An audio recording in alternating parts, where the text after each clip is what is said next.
Bonjour à tous et merci d'être là. Donc, on est sur scène pour la première table ronde sur le thème de l'entrepreneuriat dans l'industrie aérospatiale en compagnie de Cédric Lefort, donc CEO et fondateur de TIDAV, et Baptiste Fournier, CTO et cofondateur de Space Locker, et Gilles Roy, fondateur et rédacteur en chef d'Aérobuzz pour co-animer cette première table ronde.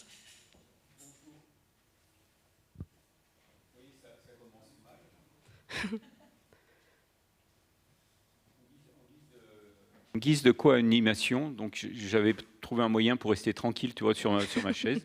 Donc oui, effectivement, on va co-animer cette table ronde tous les deux. C'est la sixième opération, sixième après-midi qu'on passe ensemble dans le cadre de Cap sur l'avenir. Et puis, eh bien, comme je sens que l'équipe de Cap sur l'avenir monte en puissance, je pense que le moment est venu de passer sur le devant de la scène.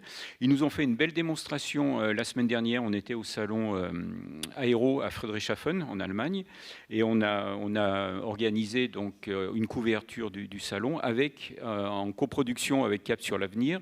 Et l'équipe qui était là-bas a fait vraiment la démonstration qu'elle pouvait animer aujourd'hui, cet après-midi. Donc, à toi la parole. Bon, donc merci à tous les deux d'être là. Et je pense que pour commencer, ce que vous pouvez faire, c'est présenter vos startups, les technologies que vous développez et où vous en êtes aujourd'hui. Je ne sais pas si ça marche, oui. Merci beaucoup pour l'invitation, dans tous les cas. Je suis vraiment très honoré. Donc effectivement, je suis président cofondateur d'une société qui s'appelle TIDAV. C'est une start-up deep tech qu'on appelle. On développe un drone, un aéronef, un avion à décollage et atterrissage vertical qui a comme particularité de résister au vent. Il fait 25 kg aujourd'hui et il tient 70 km/h de vent en rafale. Donc aujourd'hui, il y a beaucoup de vent et effectivement, ça vole dans ce vent-là. Donc aujourd'hui, on est basé sur le site de l'ENAC. On est 6 employés et puis j'aurai l'occasion de détailler un peu plus nos activités après. Merci. Bonjour et merci pour l'invitation. Moi, je suis Baptiste, du coup, cofondateur, directeur technique de Space Locker. Chez Space Locker, on construit un opérateur de mission spatiale partagée. Ça veut dire qu'on permet à nos clients d'accéder à l'espace de manière clé en main. Alors, ce n'est pas un concept très original, hein. On n'a pas inventé l'eau tiède sur ça. Ce qu'on essaie d'amener, c'est un aspect commercial à des opérations de charge utile hébergées qui, jusqu'ici, sont restées assez derrière des portes closes. On essaie de l'amener sur un marché plus commercial pour rendre plus explicite et plus clair ce marché-là. On va en discuter un peu plus. Très bien, merci. Je pense que ce qui peut être intéressant aussi, vu qu'on est dans la partie entrepreneuriale, c'est de connaître vos parcours personnels, vos CV, ce que vous avez fait avant, pour après comprendre ce qui vous a emmené dans la démarche entrepreneuriale. Alors oui, moi j'ai un parcours qui n'est pas du tout académique pour le coup. Je suis passé un peu par tous les sens. Je suis un petit jeune du 16e arrondissement d'un HLM et je faisais de l'aéromodélisme depuis l'âge de 10 ans, comme venir sur les jardins de Bagatelle au bois de Boulogne. Et en fait, je passais avec des étoiles dans les yeux devant l'Aéroclub de France quand je passais à vélo pour aller au Virgin Megastore. Et j'avoue, il y a 1 an et demi, quand j'ai été pris au GIFAS, les membres du bureau Starter, j'ai invité ma mère au restaurant de l'aéroclub et j'avoue c'était une super fierté pour moi. Comment je suis arrivé là? D'abord, j'étais pas très bon à l'école, ou alors plus exactement, j'étais pas tout à fait en phase. Je suis sorti du parcours de collège en 3e, en embarquant la porte, si je puis dire. Et j'ai fait un CAP de prothésiste dentaire, un brevet de prothésiste dentaire, un brevet professionnel. Ensuite, un brevet technique de métier supérieur, où j'étais le plus jeune de France à avoir ce niveau-là. Et j'ai ouvert un laboratoire haut de gamme rue Blomet, dans le 15e arrondissement, à Paris, après tout un tas de périples. Et puis, à l'âge de 30 ans, donc j'avais déjà l'esprit entrepreneurial, puisque j'avais envie de faire des choses. Et puis surtout très technique, parce que j'aimais redonner le sourire aux personnes.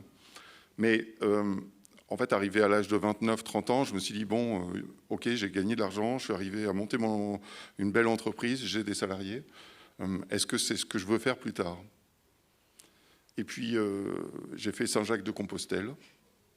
J'ai rencontré ma femme, qui est centralienne. C'est quelle école, ça, Saint-Jacques-de-Compostelle? Saint-Jacques-de-Compostelle, c'est un parcours initiatique que j'ai pu avoir, si je puis dire, qui m'a beaucoup aidé parce que ça a permis de poser les valises à la fin et savoir ce qu'il faut faire plus tard, en fait. Pour aller plus dans le détail, c'est juste qu'il y avait un autre prothésiste dentaire qui était dans ma rue, qui avait pris sa retraite et qui était décédé 2 semaines après avoir pris sa retraite. Et en fait, ça m'a fait prendre conscience, sur l'avenir, d'un artisan.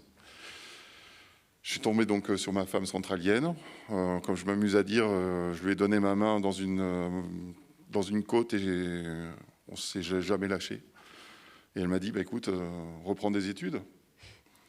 Ah oui. Donc prothésiste dentaire, reprendre des études, niveau maths à peu près 4e, parce que 3e déjà j'avais un peu lâché. Et puis j'ai fait le CNAM. Quand j'ai d'abord vendu mon laboratoire, c'était un peu long. Monter une société, tout le monde peut le faire, mais vendre un laboratoire sans perte de plume, c'est aussi compliqué. Donc ça a pris 1 an. Puis après, j'ai fait du kitesurf, j'ai fait plein de trucs, tous les trucs que je ne pouvais pas faire. Et du coup, on s'est dit, il faut absolument aller dans le sud. Et ma femme travaillait à l'époque chez Renault à Boulogne. Et on s'est dit, le premier employeur, ça a été Airbus pour ma femme. On est arrivé à Toulouse. Et puis j'ai pris des cours du soir au CNAM. Et puis j'ai été pris à l'INSA, à Toulouse. Et puis ensuite, j'étais le premier en génie méca à avoir fait voler un drone de tout l'INSA. On est à la barbe du département génie physique. Parce que j'adorais toujours le modélisme. Et une fois que j'ai eu au moment où j'allais avoir mon diplôme, j'étais une sorte de mouton à 5 pattes qui allait très bien pour Toulouse Tech Transfer, une SAT toulousaine. Et ils m'ont attrapé. Ils m'ont dit, Cédric, on a besoin de toi. Et je suis devenu ingénieur de valorisation en système de drone, où j'ai fait du transfert de technologie des laboratoires de recherche d'ISAE Super-Héros, ENAC, LAS, un peu l'avenue Édouard Belin, on va dire.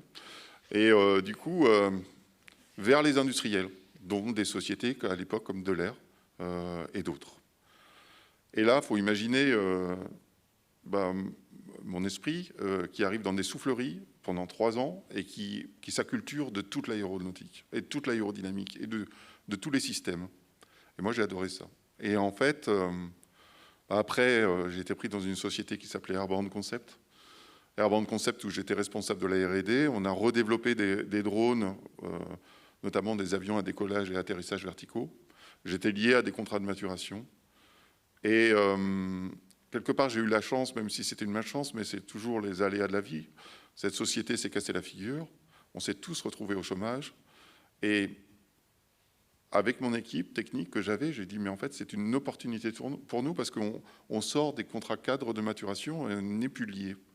Et j'aurais proposé quelque chose, c'est de travailler sur un nouveau concept, puisque à chaque fois qu'on mettait en vol, c'était des tail-seaters, ce qu'on appelait.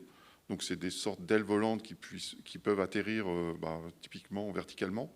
Mais dès qu'il y a un brin d'air, en fait, ça fait drapeau et ça ne peut jamais se poser. Et en fait, à chaque fois qu'on vendait ça, on avait des contrats avec la Poste ou des choses comme ça, ça marchait jamais très très bien parce qu'il y a toujours un petit peu de vent. Et je leur ai dit, écoutez, c'est le moment. Ce que je propose, c'est que je finance une nouvelle mécavol. On se donne le temps qu'il faut pour créer un nouveau produit technique. Et donc, j'ai transformé mon garage et ma véranda en Fab Lab. On a rechangé, itéré, fait des solutions et que je vous présenterai en vidéo si ça fonctionne tout à l'heure. Mais ça a permis d'arriver avec une nouvelle mécavol qui est aujourd'hui reconnue, déposée et, aux États-Unis et en Europe avec la reconnaissance des États. Donc on peut être fier d'avoir refait une nouvelle mécanique du vol. En fait, la condition sine qua non pour la création de la société, c'était d'avoir un produit technique, ensuite avoir du business, et puis ensuite du soutien financier et de la propriété intellectuelle. C'était à peu près les 4 choses principales. Et donc, une fois tout ça lié, on est allé chercher les supports des académiques, une sorte de passeport qui reconnaissait notre nouveauté. Et là, en fait, ça s'est accéléré très rapidement et par la force des choses, on a créé la société pour répondre au business et comment dire, aux besoins de maturité de notre modèle. Voilà, donc quelque part, je pense qu'effectivement, il faut toujours avoir l'idée de solutionner des choses et surtout ne jamais s'enlever de frein. Moi, j'ai le souvenir, on en parlait tout à l'heure avec une personne qui est dans la salle, j'avais mon père qui était comptable et qui était toujours « Oh non, Cédric, il ne va quand même pas faire ça ». Je fais « Mais si, je vais le faire ». Et en fait, il faut absolument jamais se mettre de barrière et d'a priori, je pense qu'il faut toujours essayer. Et c'est en essayant qu'on apprend, et le pire étant l'immobilisme. Donc c'est ça, pour moi, l'entrepreneuriat. Merci beaucoup, Cédric. Baptiste. Ouais, alors moi, j'ai pas un parcours aussi long, parce que j'ai 26 ans. J'ai 26 ans maintenant. Donc du haut de mes 26 ans, je me suis retrouvé en sortie d'école avec un plan de carrière tout tracé qui était de me mettre dans un placard quelque part dans un grand groupe. Quelle école? Moi j'ai fait Supélec, défunte école qui maintenant est devenue Centrale Supélec, enfin surtout Centrale. Bref. Et donc du coup, mon plan de carrière tout tracé, c'était de trouver un beau placard, bien doré, m'y mettre et surtout pas bouger, prendre 50 000 € par an et faire du bateau. Bon, pas de bol. C'est un peu râpé. Après 1 an à l'Agence spatiale européenne, très beau placard. Bon, le temps devenait un peu long. On reparlera un peu après d'impact et d'avoir des leviers d'action sur les choses. Bon, voilà. Donc, le temps devenait un peu long. Dans une cave à Paris, j'ai rencontré un mec qui m'a dit je veux faire des satellites, c'est cool. Très bien. Il disait des trucs bizarres techniquement. On a discuté, je l'ai traité de fasciste, enfin bref, il s'est passé plein de trucs. Et le lendemain, je lui ai envoyé un message sur LinkedIn en disant écoute, t'es le premier start-upper, un vrai start-upper, avec le col roulé qui va bien et tout. Un vrai de vrai. Mon cofondateur, il est parfait. Je lui ai envoyé un message sur LinkedIn en disant normalement, ça donne rien, ces discussions-là. Mais pour la première fois que je rencontre un start-upper qui est intelligent, on va dire, j'exagère, viens, on monte un truc pour de vrai. Et donc on a transformé, alors à défaut de véranda et de garage, moi j'avais une cuisine, donc ma cuisine en Fab Lab. Et contrairement à ton approche, je pense qu'on va pouvoir en discuter pas mal de ça, mais nous on s'est dit feu vert pour monter une boîte le jour où nos Excel financiers de prévisionnel, alors bon ils étaient un peu idéalistes, mais ces Excel financiers de prévisionnel à la fin ils étaient verts. Et le jour où en bas la case elle était plus, on s'est dit go, parce qu'on s'est dit la technique, de toute façon, ça ne va pas marcher. Mais si le business, globalement, tient la route, on ira. Ça, c'était culturellement super nouveau pour moi. Moi, je fais l'électronique. Donc, c'était vraiment un apprentissage. Donc, voilà comment je suis devenu entrepreneur. Très bien. Merci beaucoup pour vos réponses. Alors, maintenant, une question peut-être qui sera plus appropriée pour toi, Baptiste. Mais à quel moment il y a le déclic de l'entrepreneuriat? Et est-ce que c'est aussi lié avec une vision de l'industrie aérospatiale actuelle un peu poussiéreuse ou qu'est-ce que... Alors, moi, je vais malheureusement être obligé de répondre non. Moi, le grand déclic du spatial, c'est le jour en stage de fin d'études chez Thales, je suis rentré dans une salle blanche et j'ai levé la tête pour voir un satellite parce qu'il fait 20 mètres de haut. Et quand tu rentres dans une salle blanche et que tu as un truc de 5 tonnes, de plusieurs mètres de haut devant toi, qui est vraiment un bus, il faut vraiment s'imaginer un bus de Tisséo, voilà, posé vertical. C'est un bus. Voilà. Et ça, on l'envoie dans l'espace. Et en fait, non, les grands groupes, ils sont grands et ils sont compliqués, ils sont lents, parce qu'ils ont besoin de faire des choses complexes. Alors, ils sont peut-être trop complexes pour, des fois, leur propre bien, mais tu peux pas faire un satellite à 300 millions d'euros avec 3 pelés dans un garage. Tu peux juste pas. Par contre, et c'est peut-être une vraie rupture dans le spatial aujourd'hui, et c'est là qu'on a des opportunités, nous, entrepreneurs, t'as pas forcément besoin d'un satellite à 300 millions d'euros pour faire des trucs intéressants. Et donc cette révolution du New Space, dans laquelle on est en plein dedans, elle s'est faite dans les années 2000, elle s'est faite dans les années 2010, et aujourd'hui on en profite. Et on fait de l'entrepreneuriat parce qu'aujourd'hui il y a des opportunités. Et donc c'est l'occasion de les saisir. Alors le New Space, on en parlera en troisième partie d'après-midi, avec toi d'ailleurs. Hein. Donc ne dévoile rien pour l'instant. Donc là, à ce stade-là aujourd'hui, tu ne regrettes pas tes choix? Pas encore. Les 3 derniers mois à 70 heures par semaine me font malheureusement répondre un peu. Mais avant et après, ce sera bien, je vous jure. Un peu. Et du coup, en parlant de ça, parce que ça demande un investissement à plein temps, et là, tu n'as pas d'horaire de bureau classique, enfin, c'est pareil pour vous deux.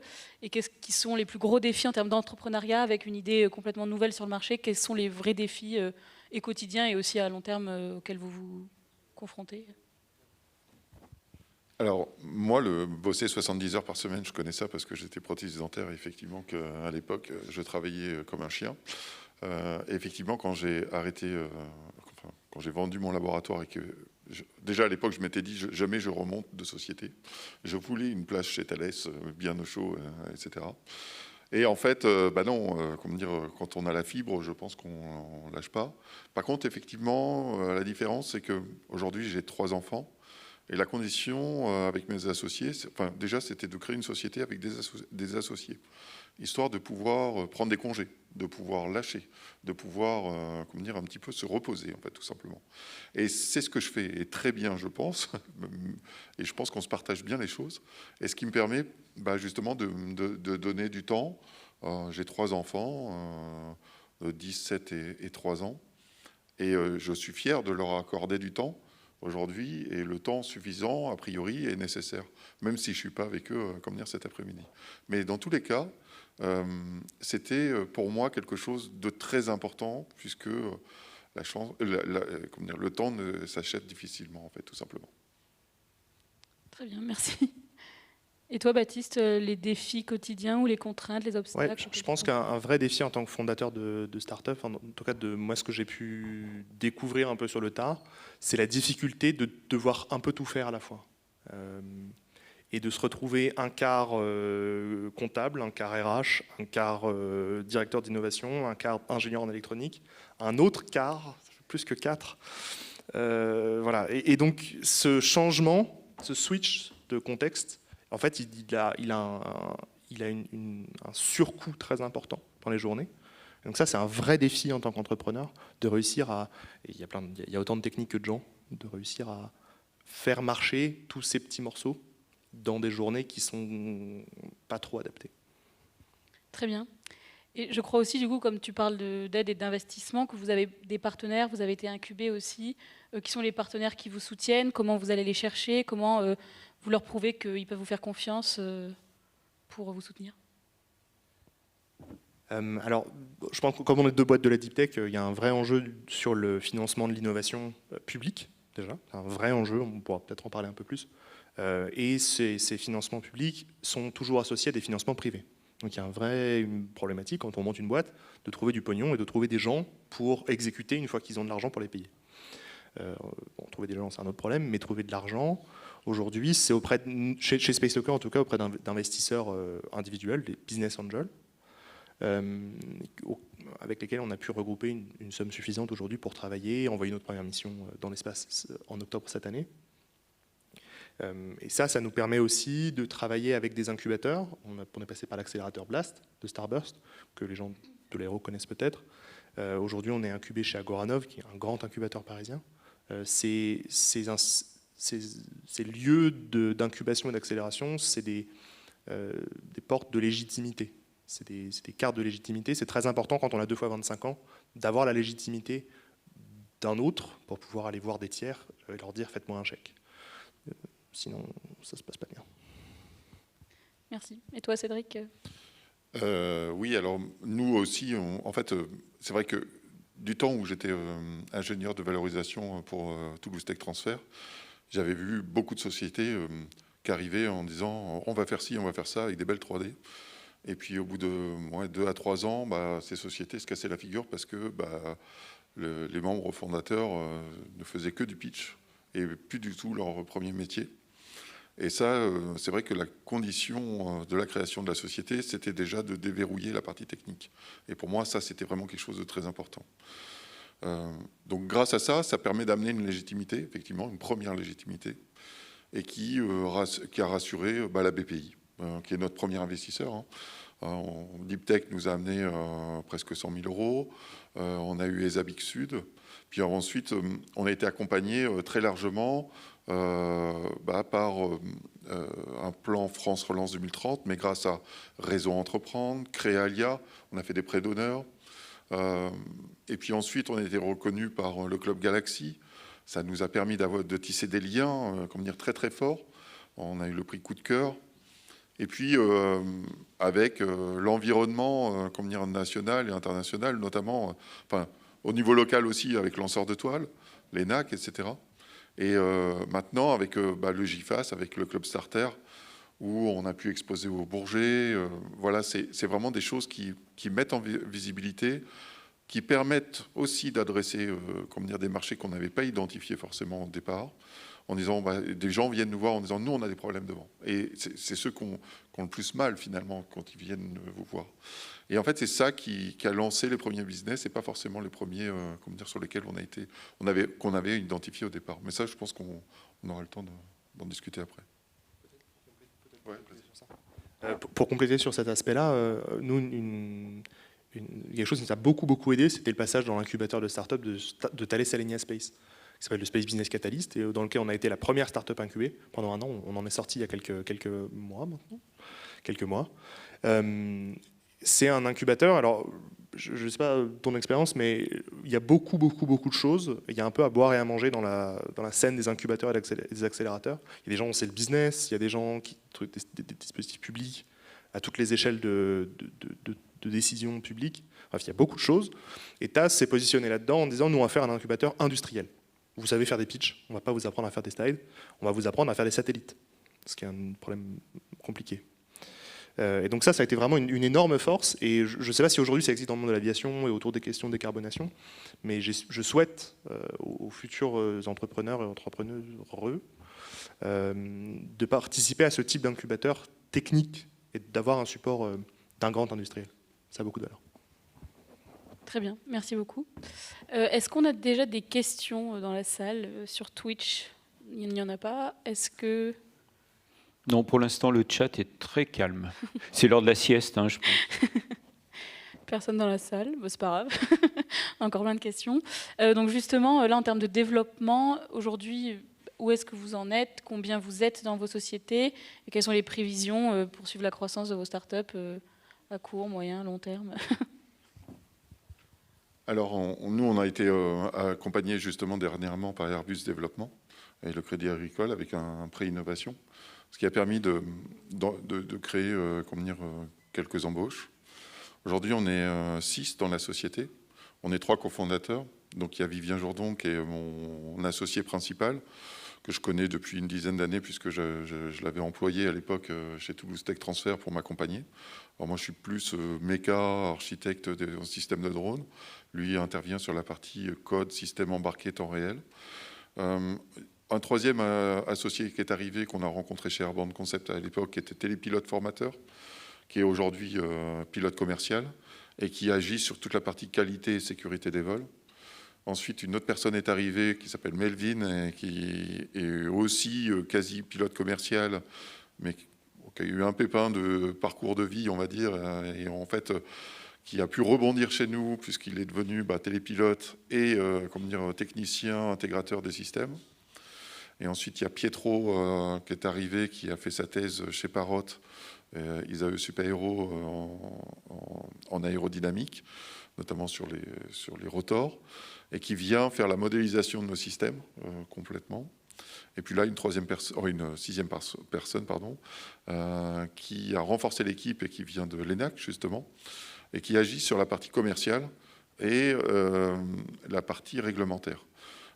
Donc ça, pour nous, c'est quelque chose où, t'en parlais tout à l'heure, le dirigeant, au départ, il a plein de casquettes. Mais c'est vachement bien parce qu'en fait, en gros, on lève d'abord tous les trucs et puis on part au plus urgent, à chaque fois. Et puis on prend la tenue qu'il faut. Et puis, notamment sur la partie commerciale, j'ai pu commencer à la décharger sur cette nouvelle personne, que j'appelle un peu mon motoculteur, parce qu'en fait, j'avais déjà défriché un peu tout. Puis en fait, lui, il part, et puis j'ai juste à le contrôler, et en fait, on micro-gère au maximum, et ça, on devient entrepreneur. Et ça, ça soulage. On voit que ça avance à fond, parce qu'on avait déjà tout identifié. Et c'est vrai que, pour nous, là où on en est, c'est que on est avec des modèles aujourd'hui avec un niveau TRL avancé de l'ordre de 7. On est quasiment au stade industriel pour le coup.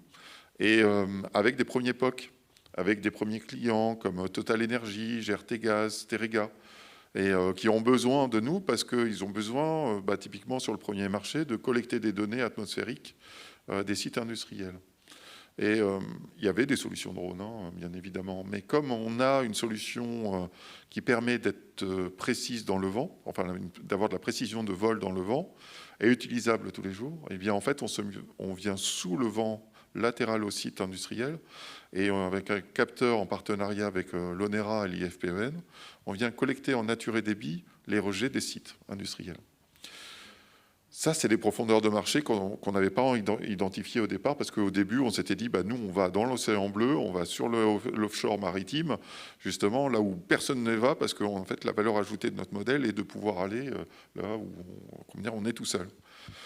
Bon, bien sûr, on a l'intérêt de la Marine nationale, on est reconnu d'intérêt défense, etc. Mais finalement, là, on se propulse là où il y a de l'intérêt tout de suite, là, maintenant. Comment vous vous protégez au niveau des innovations ? Si tu dis que vous avez amené sur le marché un produit qui n'existait pas, oui. Ça fait réfléchir et ça donne des envies aux concurrents. Oui. Comment vous vous protégez? Parce que ça aussi, ça fait partie de l'entrepreneuriat. Oui. Alors, c'est vrai que encore une fois, Toulouse Tech Transfer m'a bien formé, parce que j'étais en plein dans la propriété intellectuelle et j'étais déjà en relation très avancée avec l'INPI. L'INPI nous a énormément aidé au départ de l'aventure, parce qu'effectivement, déposer un brevet, ça coûte très cher. Là, on en est à plusieurs dizaines de milliers d'euros de brevets déposés. Donc, comment on a fait? Au début, on a déjà déposé des enveloppes solo, déposer des dessins en modèle, ça ne coûte pas très très cher. Hein. Tout le monde peut le faire. Et ensuite, des demandes préalables au dépôt de brevet. Et ça, c'est des nouveaux systèmes qui permettent justement comme d'écrire un brevet et de le transformer, c'est une demande PCT, à l'issue de 18 mois en réel brevet. Et ça, on a été accompagné par des cabinets spécialisés qui ont permis d'identifier sur une étude d'antériorité et une étude de brevetabilité les meilleurs verrous et brevets à déposer. Et en gros, c'est des brevets, ce qu'on appelle un peu à tiroir, où on a déjà un premier modèle, et ensuite sur lesquels on vient rebreveter chacune des petites parties sur lesquelles le premier brevet est déposé. Ce qui fait que ça permet de faire perdurer dans le temps cette idée principale et en la verrouillant de toutes parts. Donc c'est un peu la stratégie qu'on a posée jusqu'à présent, et ce qui a permis justement de déposer notre modèle en Europe et aux États-Unis. Et je ne le cache pas, l'avoir déposé aux États-Unis, je suis très content. Baptiste, je te voyais hocher de la tête. De ton côté, tu as suivi la même logique? Ouais, je hochais beaucoup la tête sur les partenaires, sur la rédaction, que ce soit sur les dossiers BPI ou sur les brevets. C'est un vrai métier, d'écrire le dossier lui-même. Et donc ça a été une leçon d'entrepreneuriat. En lançant la boîte, on a passé beaucoup de temps à hésiter avec des cabinets et avoir du mal à travailler avec eux. Mais il y a vraiment une vraie valeur à travailler avec des cabinets dont le métier, c'est de faire la rédaction. Alors, ils ne vont pas faire les inventions à notre place. J'aimerais bien, mais bon, voilà. Ils font pas. Par contre, ils écrivent d'une manière très chartée, très particulière, avec alors, les brevets ont un langage particulier, mais même dans les dossiers BPI, connaissent les chargés d'affaires, connaissent les enjeux. Il y a énormément de valeur, en fait. Ça prend beaucoup de temps aussi. Oui et non. Une fois qu'on a bien rodé son correspondant chez un prestataire sur ce type de dossier-là, finalement, pas trop. C'est plus... je sais pas, pour le coup, ton expérience, elle est peut-être différente, mais...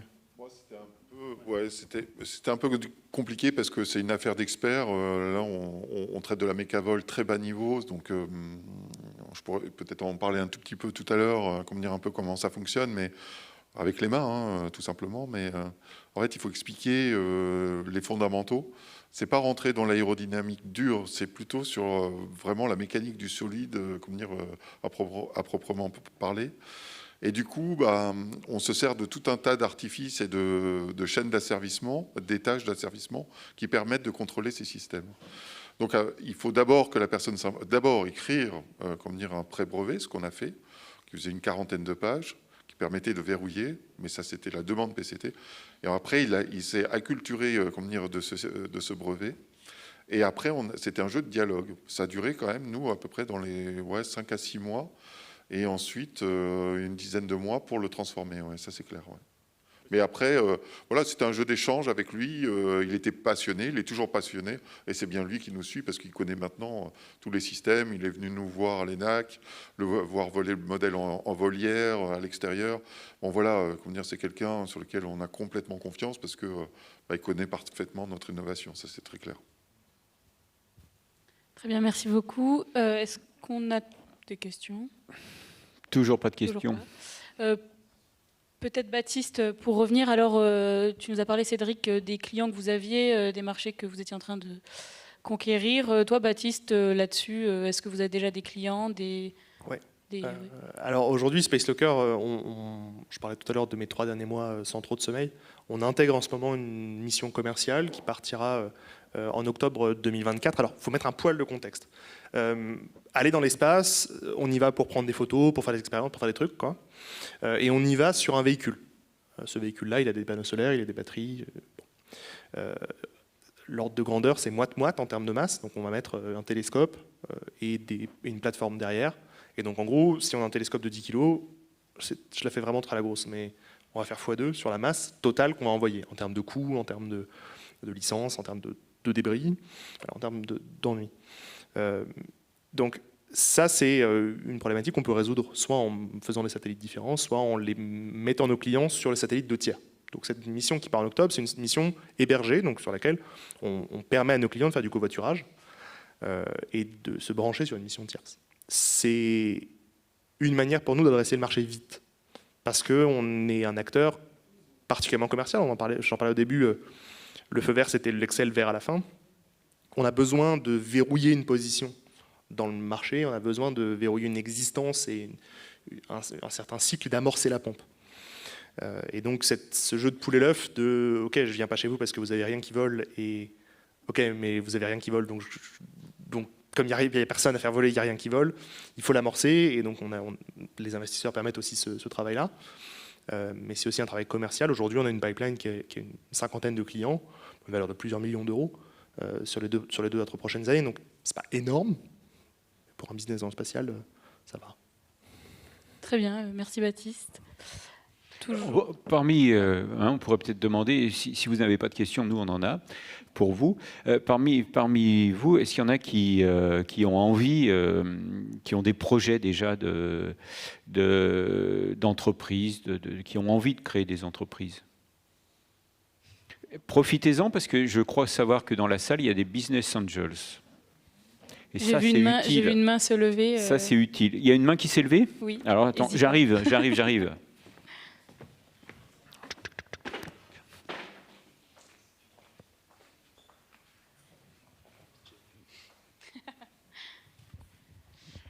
Bonjour, merci pour cette conférence. Donc moi, je suis Emma Paillard et j'étudie à l'ENAC. Je fais partie de la junior entreprise. Et donc, c'est vrai que tout cet esprit d'entrepreneuriat, on l'a un peu tout au long de notre parcours, que ce soit donc à la junior entreprise ou à l'ENAC. Et donc c'est vrai que je me dis, pourquoi pas un jour tenter l'aventure, mais je me ferme pas de porte. Voilà, pourquoi pas un jour. C'est tout. Très bien, merci, bonne chance. Alors, sur notre chaîne Twitch, que nous partageons avec Cap sur l'avenir, nous avons accueilli il y a quelques semaines un représentant de Beyond Aero qui veut faire voler un avion à hydrogène. Et il sortait sur les 3 associés, il y en a 2 qui sortent de Supaéro. Et très tôt, au cours de leur cursus, ils étaient déjà branchés sur l'idée de créer leur propre société en sortant. Donc, c'est maintenant qu'il faut y réfléchir. Est-ce que vous sentez en ce moment qu'il y a toute une nouvelle génération qui se mobilise vraiment pour créer des nouvelles technologies, d'innovation, avec un enjeu d'essence tourné sur la durabilité, ou vous êtes encore quelques exceptions, même en termes d'employabilité? Après, pour être un peu plus raide, peut-être, il y a pas mal d'étudiants qu'on peut croiser. Moi, j'en sors des études dont j'en ai croisé aussi quelques-uns récemment, qui ont une approche très quand je serai grand, je serai start-upper. C'est pas un métier start-upper. C'est un état d'esprit. Voilà, un peu. Presque une religion. Hein, donc. Ouais, il y a un côté religieux un peu. Ils sont là, ils lisent beaucoup de livres, ils écoutent beaucoup de podcasts, et après ils t'expliquent qu'ils veulent globalement faire un Airbnb pour chiens, quoi. Ok. Et en fait, l'esprit d'entrepreneuriat, l'esprit d'entreprise qui est de se dire, je vais monter un business, je vais résoudre un problème, et je vais construire une équipe autour et ramener de l'argent à des investisseurs aussi, ça fait partie du jeu. Ça a du sens quand on a des problèmes à résoudre. Et donc si on le fait dans l'autre sens, de dire je veux monter une boîte et trouver un problème à résoudre, on est un peu, et je parle aux ingénieurs de la salle, peut-être en contradiction avec la ligne 1 de votre premier cours qui dit on n'écrit pas la spec en fonction de la solution. Et donc c'est aussi un peu un avertissement, enfin pas un avertissement vraiment, mais attention, il ne faut pas forcément se forcer à vouloir monter un projet. Il y a beaucoup aujourd'hui de gens qui ont des problèmes, des chercheurs qui proposent des solutions innovantes et qui connaissent quelques problèmes que ces solutions peuvent résoudre, mais qui n'ont pas forcément le bagage. Et les chercheurs, les SAT, sont des bons endroits où trouver des vrais problèmes et des vraies solutions, sans forcément jouer un rôle d'entrepreneur, mais le faire pour de vrai. Il faut que l'idée mûrisse aussi. Oui, il n'y a pas que l'idée. Il n'y a pas que l'idée. Ouais, c'est super l'entrepreneur large. aussi. Oui, oui. Disons que moi, ce que je trouve, c'est que déjà, il faut avoir la fibre de vouloir résoudre les choses. De là, en fait, c'est ce qui permet d'avoir l'esprit d'entreprendre. C'est pas la définition d'un ingénieur, ça? Si, c'est vrai, mais en fait, à partir du moment où on résout les choses et que on se rend compte qu'on arrive à un niveau où on devient l'un des seuls à pouvoir faire les choses, eh bien, on le fait. En fait, c'est quelque chose qui devient inévitable. Ça démange, en fait, quelque part. Hein. Tu as quelque chose à rajouter, Baptiste? Non. Oui, et donc sur la question aussi de durabilité, est-ce que vous, c'est quelque chose, quand vous avez pensé à la solution à résoudre ou le problème à résoudre, c'est quelque chose qui a fait partie intégrante ou c'est venu après? Ou est-ce que dans votre modèle de croissance, c'est aussi complètement inclus Nous, complètement. On fait de la mission mutualisée, donc mécaniquement, structurellement, conceptuellement, vraiment. On réduit le volume de trucs envoyés dans l'espace. Attention aux effets rebonds. Attention au fait que les ordres de grandeur sont quand même pas toujours favorables, mais ces questions de durabilité, aussi une question générationnelle, sont au premier plan. Ça va aussi dans le sens de l'histoire, on en parlera du coup tout à l'heure. La question des débris en orbite basse, c'est une vraie question. Très bien. Cédric? Nous, à fond dedans, parce qu'effectivement, on utilise des drones, et des drones, c'est de la masse moins importante. Effectivement, quand on utilise un hélicoptère, c'est une masse énorme pour surtout protéger des personnes et ensuite acquérir une information qui est somme toute faisable avec une petite caméra. Donc très souvent, c'est énergivore, ces solutions. Et nous, naturellement, on est avec des engins qui font moins de 25 kg et à peu près les mêmes missions, si ce n'est qu'on ne transporte pas de personnes. Mais en tout cas, on vient acquérir de l'information qui, dans 80-90% des cas, suffisent pour les missions. Donc effectivement, on a des solutions électriques et qui nous permettent justement de décarboner complètement l'action. Et alors, tant que vous avez le micro, il y a Alexandre Aéro qui nous demande sur le chat si vous pouvez faire une explication de l'innovation du drone rapide. On voit les images en ce moment. On voit les images, oui. Alors, moi, je ne les ai pas en retour, mais en tout cas, je les connais. Mais en fait, en gros, il y a deux mécaniques du vol principales. C'est celle des voilures fixes et des voilures tournantes. Les voilures fixes, c'est une mécavol très vectorisée. Au-delà de 15 degrés d'alpha, bêta, ça décroche. Et ensuite, il y a les voilures tournantes, c'est les hélicoptères et les drones, qui est N-rotor. C'est une mécanique du vol dite indirecte, c'est-à-dire que pour faire une translation, ça fait d'abord une rotation, ça prend d'abord une rotation, et ensuite ça garde un angle pour faire cette translation, et ensuite pour s'arrêter, ça fait une rotation inverse. Et pour ce qui concerne les avions à décollage et atterrissage verticaux, ce qu'on vient faire généralement, c'est qu'on prend un avion sur lequel on vient greffer un drone, ou une voilure tournante. Et quand on est en phase stationnaire, eh bien, c'est la voilure tournante, la mécavol de la voilure tournante qui prend le dessus, et c'est deux mécaniques du vol qui s'opposent. Ça veut dire quoi? C'est que quand l'engin est en stationnaire à plat et qu'on lui demande de faire un déplacement vers la gauche ou vers la droite, l'engin va s'incliner et exposer alors au vent apparent toute la voilure, mais de manière défavorable, puisque le vent va taper directement sur l'extrado. Et ça amène des instabilités aérodynamiques très fortes, puisque forcément l'aile ne fonctionne pas dans le bon sens. Donc nous, ce qu'on a fait, c'est qu'on l'avait vu, et puis en plus j'en parlais tout à l'heure avec un tail-seater par exemple, qui pour moi est là vraiment le paroxysme de la non-tenue au vent, aussi ce n'est que de l'usage. C'est-à-dire que ça tient très bien au vent parce que ça fait comme un drapeau et ça vole tout le temps dans le vent. Par contre, quand ça doit se poser dans du vent, ça n'expose jamais favorablement le train opposé. Donc si on doit faire une robotisation du système, ça devient très compliqué.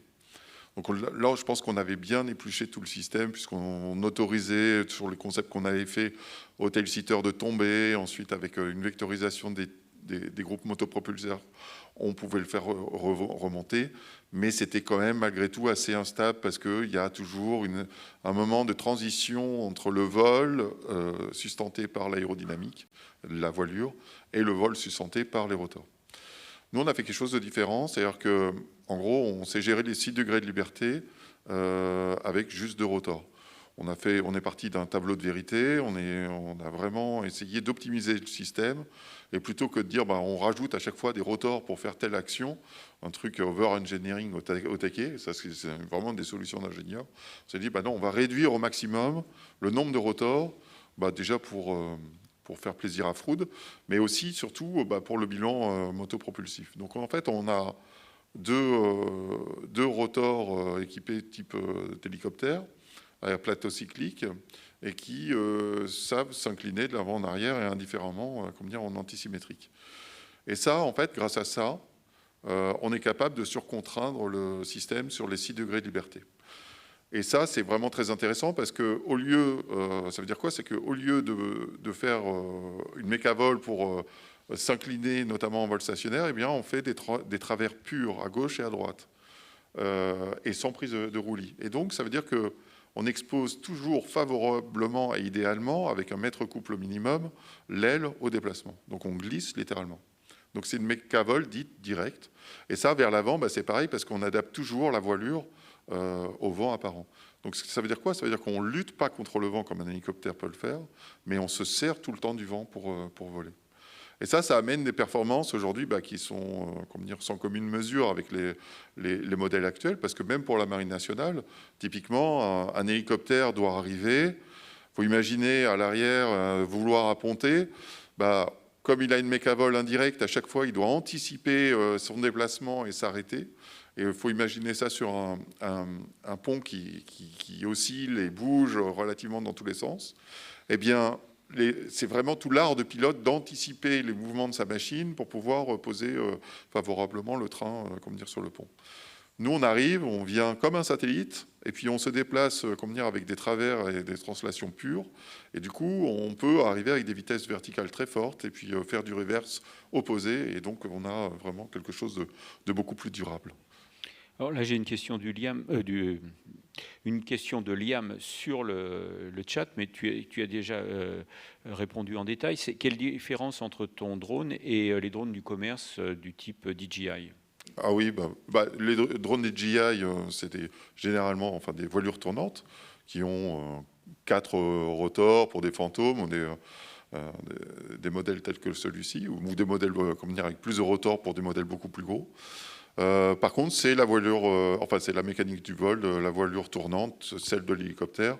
Et l'engin ne comporte pas d'aile, alors que notre engin, il vole jusqu'à quand même des vitesses horizontales de 150 km/h, et c'est des vitesses qui ne sont pas accessibles, sauf pour des drones racers, mais ça ne dure pas dans le temps. C'est très énergivore, c'est vraiment V carré, c'est quadratique. L'aéro est compliqué dans ces moments-là. Merci Cédric. Baptiste, je crois que tu auras l'occasion de détailler ta technologie sur la troisième table ronde. Peut-être on approche de la fin. Il y a une question là, je vois. Il y a une question. Deux questions. C'est bien parce que là, pour l'instant, entre le chat et la salle, vous êtes à match nul. Donc là, c'est la salle qui va reprendre l'ascendant. Attends, moi, je vais apporter mon micro. Et puis donc notre caméraman va se rapprocher. Alors, qui est le premier ou la première ? La jeune fille en marinière. Bonjour. Alors, je m'adresse du coup pour le projet de TIDAS. Concrètement, vous avez parlé donc des actionnaires, la Marine nationale, etc. Mais à quoi ça peut... Enfin, c'est peut-être méchant, mais à quoi ça va servir ? Enfin, vous l'imaginez comment ? Sur quel type de projet ? Voilà. En fait, c'est pas nous qui l'avons décidé, c'est plutôt eux. Eux, ils avaient un point de douleur, c'était d'utiliser des systèmes de drones sur leurs navires. Le but, c'est pas d'aller lâcher des petites bombes, hein, c'est pas du tout l'idée. C'est plutôt de faire de la surveillance ou de la levée de doute. C'est, comme je le disais tout à l'heure, c'est embarquer une caméra, une transmission en direct, et puis typiquement que ce soit du service à l'aide aux migrants qui tombent dans l'eau, pourquoi pas apporter des bouées, ou alors dans d'autres cas, plus de défense. Imaginons un bateau qui ne répond pas à des appels radio au large de la Somalie, on ne sait pas ce qui se passe à bord. Plutôt que d'embarquer justement un hélicoptère avec des personnes à portée de tir, enfin on ne sait pas trop ce qui s'y passe, on envoie alors un drone tel que le nôtre. Il y en a d'autres qui sont utilisés actuellement, hein, mais le nôtre, on peut l'utiliser plus largement, plus exactement. Mais disons que ça permet d'aller voir au plus près, sans mettre des personnes en péril, en fait, tout simplement, c'est vraiment ça. C'est ça le premier point. Après, il y a d'autres activités, ça va être la surveillance en mer, ça va être pour les éoliennes offshore, pour typiquement savoir faire de la levée de doute, encore une fois. Il va y avoir quoi ? Il y a, par exemple, aux îles Kerguelen, pour surveiller la pêche. La Marine nationale, avec l'Astrolabe, est en charge de la surveillance de ces territoires qui sont extrêmement vastes. Et c'est vrai que nous, on arrive pile poil un petit peu avec des systèmes qui sont complémentaires aux offres satellitaires. Hein. C'est-à-dire qu'eux, on suspecte qu'il y a un bateau. Nous, il faut qu'on vienne vite voir au devant du navire, très, très, très rapidement, collecter la donnée. C'est vraiment ça. Merci. Une autre question ? Oui, j'aurais une question pour Monsieur Fournier. Est-ce que donc, vous travaillez uniquement sur des satellites d'orbite basse ou aussi des satellites géostationnaires et haute orbite ? Alors ça, je te propose qu'on en reparle dans 2 heures, puis même après si tu as envie. Nous, l'objectif, c'est de faire voler des charges utiles sur tous les véhicules, y compris en géo, qui posent des vrais enjeux. Et le fait d'héberger les charges utiles chez d'autres nous permet de débloquer un accès à l'espace en géo pour des clients qui n'ont pas les moyens de se payer un géostationnaire complet. Mais on en reparlera tout à l'heure. Merci. Malheureusement, je crois, Gilles. Oh, c'est pas malheureusement. Moi, j'ai plus de questions. Hein. J'ai plus de questions. Le chat, il est muet là. Non. Ah, il y avait encore une question. Est-ce qu'on a alors attends, j'arrive. Je crois qu'il y en avait une aussi, pardon, au premier rang, c'est vrai. J'arrive. Donc, qui ? Il y avait monsieur au premier rang qui avait levé la main avant. Et il y en a encore une là-bas, mais je pense que... Je pense que la question va être assez rapide. C'est donc par rapport aux drones. Vous avez parlé des éoliennes offshore. Est-ce qu'on pourrait imaginer des petits robots embarqués sur les drones pour faire de la maintenance sur les éoliennes ou sur tout autre type de système? Mais est-ce que ce serait possible d'embarquer plus petit qu'un être humain, du coup? On touche en plein le sujet actuel où il y a des sociétés comme Valorem qui font Valemo qui font de la maintenance des éoliennes et qui me demandent de faire grossir le modèle à 150 kg pour embarquer des charges de 60 kg. Effectivement, pourquoi pas embarquer des robots pour les déposer. Et c'est vrai que c'est bien la Mécavol qui permet de le faire aujourd'hui parce que des drones multirotors ne savent pas décoller de la côte et faire 20 ou 30 km et ensuite être précis dans le vent parce que, être précis dans le vent, pouvoir se poser ou être précis dans le vent parce que du fait de la Mécavol, comme je le disais tout à l'heure. Mais là, en tout cas, très clairement, c'est ce qui nous est demandé pour le futur. Mais bon, Ça demande des moyens, ça demande de faire grossir. C'est l'histoire du satellite de 20 mètres de haut. Bon, ben voilà, moi, ça envoie du rêve. Moi aussi, je rêverais de faire des modèles beaucoup plus lourds et beaucoup plus gros, mais il faut mettre les moyens en face. Et le business, bien évidemment, qui soit en face également. Une autre question au premier rang. Oui, on sait qu'une des clés de la réussite d'une entreprise et de l'entrepreneuriat, c'est la mise en réseau. Ici, on est à Toulouse. Forcément, on connaît bien l'écosystème aéronautique, l'écosystème spatial, on n'en parle pas toujours suffisamment, mais bon, quand même, on a un quart des emplois européens du spatial qui sont à Toulouse, donc pour prendre quand même la mesure. Donc, je voulais savoir ce que le fait d'être à Toulouse vous a apporté particulièrement, et pour le dire autrement, quelles difficultés vous auriez ou vous n'auriez pas pu surmonter aussi facilement si vous étiez à Clermont-Ferrand, à Brest ou à Strasbourg? Nous, on a commencé à Paris et on est venu à Toulouse, donc je peux répondre à la question très directement.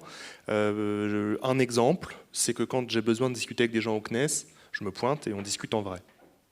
Je prends ma voiture, je vais au CNES, je parle avec les gens et je rentre chez moi.